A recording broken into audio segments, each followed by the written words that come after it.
दुनिया में बहुत सारे ऐसे व्यक्ति हैं, जीव हैं, जिनको ज्ञान ही नहीं होता है।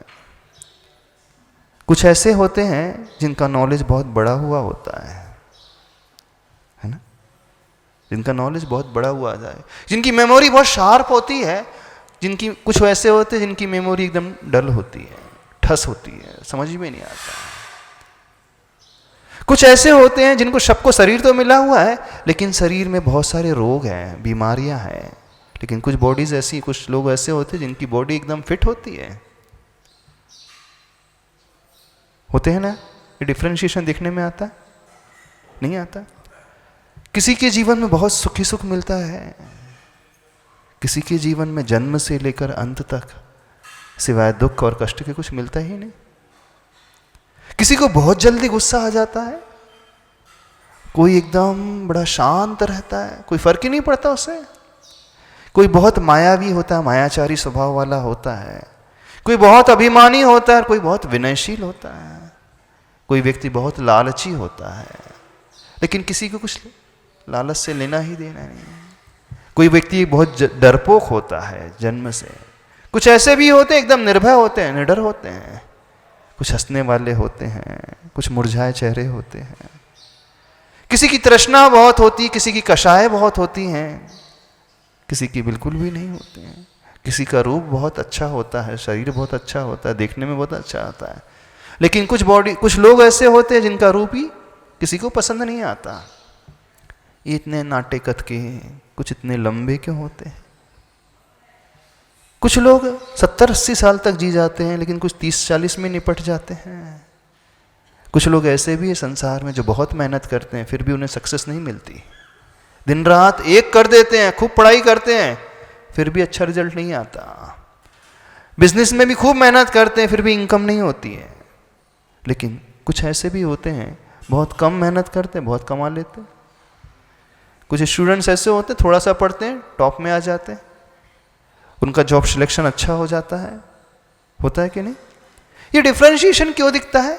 कभी ये सोचा? हमारा प्रश्न समझ में आया? नहीं समझ में आया? आया प्रश्न?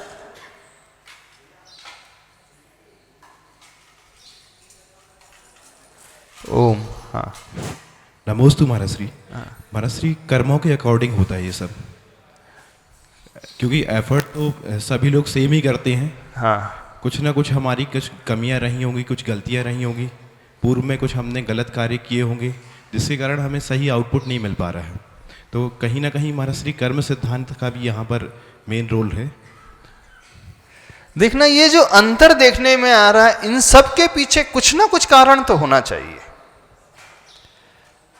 एक क्लास में बहुत सारे स्टूडेंट एक जैसा एफर्ट दे रहे हैं, फिर भी रिजल्ट एक जैसा नहीं आ रहा है। जो ये डिफरेंशिएशन इन सारे लोगों में देखने में आ रहा है, उस डिफरेंशिएशन का कॉज क्या है, कारण क्या है? कारण कुछ है, और वह है कुछ ना कुछ उसके साथ ऐसा लगा हुआ है जो ये अंतर पैदा करता है। और जो कुछ ऐसा लगा हुआ है उसका नाम और कुछ नहीं, कर्म है। यानी कुछ अच्छे कर्म होते हैं जिसके माध्यम से उसे ज्ञान ज्यादा मिल जाता है। कुछ अच्छे कर्म होते हैं जो पैसा ज्यादा कमा लेता है, ज्यादा पा लेता है। कुछ ऐसे कर्म होते हैं जिसको शरीर को इस प्रकार का रूपवान बना देते हैं। कुछ ऐसे कर्म होते हैं जिसकी बॉडी जो है हमेशा फिट रहती है। As you sow will you reap. जैसा आप बोओगे वैसा ही फल आप पाओगे। आप बबूल बोओगे तो आम नहीं मिलेगा, आप बबूल बोओगे तो बबूल ही मिलेंगे। ठीक है? अब एक माली है जो बोता है, मेहनत करता है, लेकिन फल बहुत बाद में आते हैं। हम क्या चाहते हैं? तुरंत हम बो दें, तुरंत फल आ जाए। लेकिन प्रश्न एज इट इज बना हुआ है, क्या ये विश्वास करने योग्य है कि नहीं? यदि विश्वास करने योग्य है कि कर्म होते हैं, तो कौन ये सब संचालित करता है? प्रश्न ये है,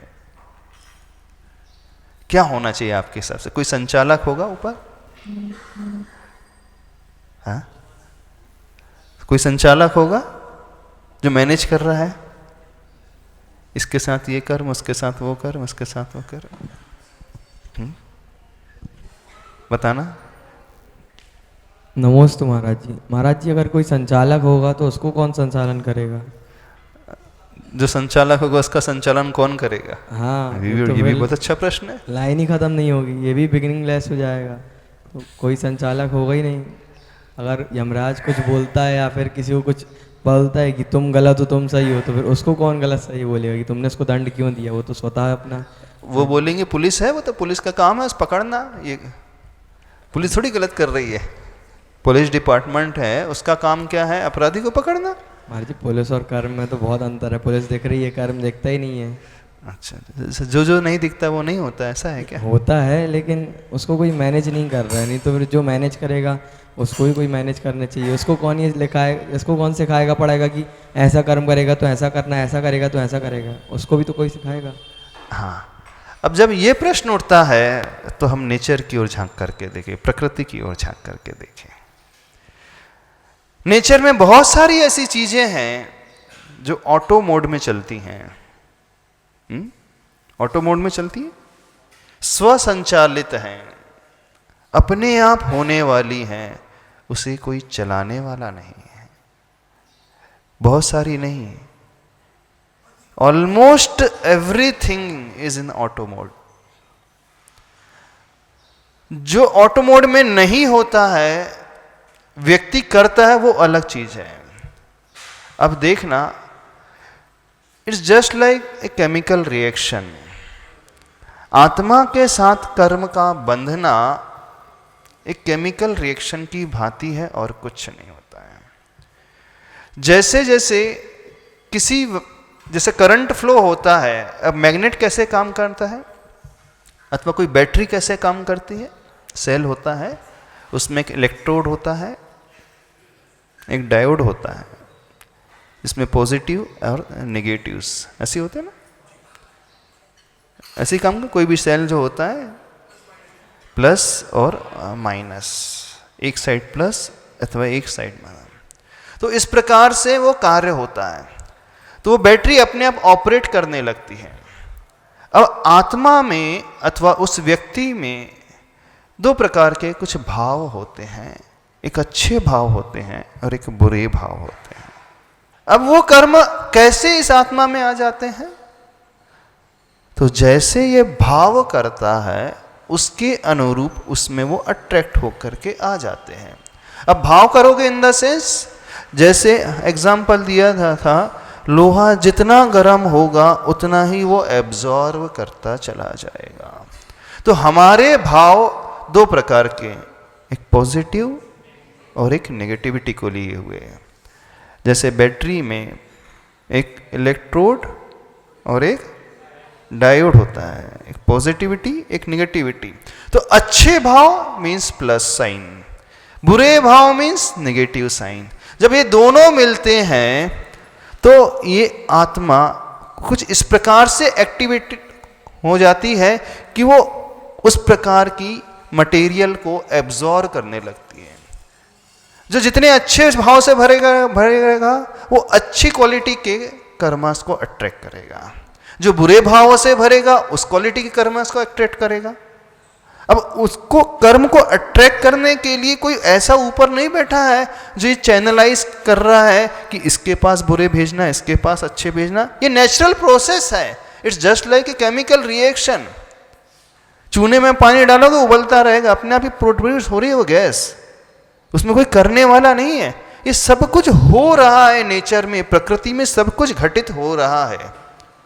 अब वो कर्म कितने प्रकार के हैं, किसके होते हैं, हम क्या कर सकते हैं, और उन लोगों ने जिन्होंने सब कुछ अच्छा कर लिया, जिसे दुनिया भगवान के रूप में जानती है, मानती है, उसने क्या किया अपने साथ, ये थोड़ा सा और समझना है। बात समझ में आ रही, नहीं समझ में आ रही? कंक्लूजन क्या निकल करके आ रहा है कि कोई ऐसा मैनेजर नहीं है, कोई ऐसा संचालक नहीं है, कोई ऐसा मैनेजमेंट करने वाला नहीं है जो डिसाइड करता है इसको क्या करना है, इसके साथ क्या करना है, इसे कहाँ भेजना, कहाँ नहीं भेजना। ये स्वयं हम मैनेज करते हैं। और जैसे जैसे हम विचार करते चले जाएंगे, जैसे जैसे हम भाव करते चले जाएंगे, उसके अनुरूप हम उस प्रकार के कर्म को अपने पास अट्रैक्ट करते चले जाएंगे। अब जैसे वो कर्म अट्रैक्ट किए, हमने अपने में बांध लिया, एक टाइम के बाद उसका फल मिलता चला जाएगा।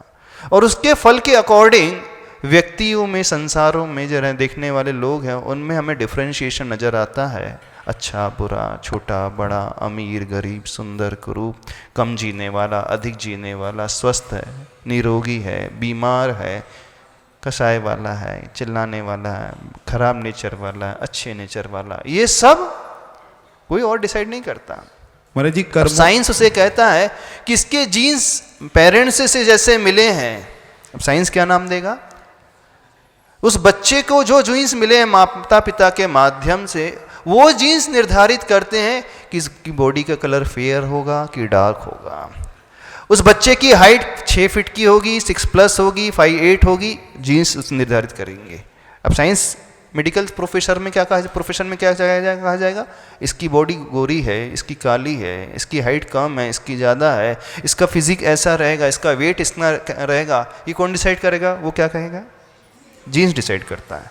अब ठीक है, जीन्स ही डिसाइड करेगा, लेकिन वो जीन्स ही उसे क्यों मिला, ये डिसाइड करने वाला कर्म रहेगा।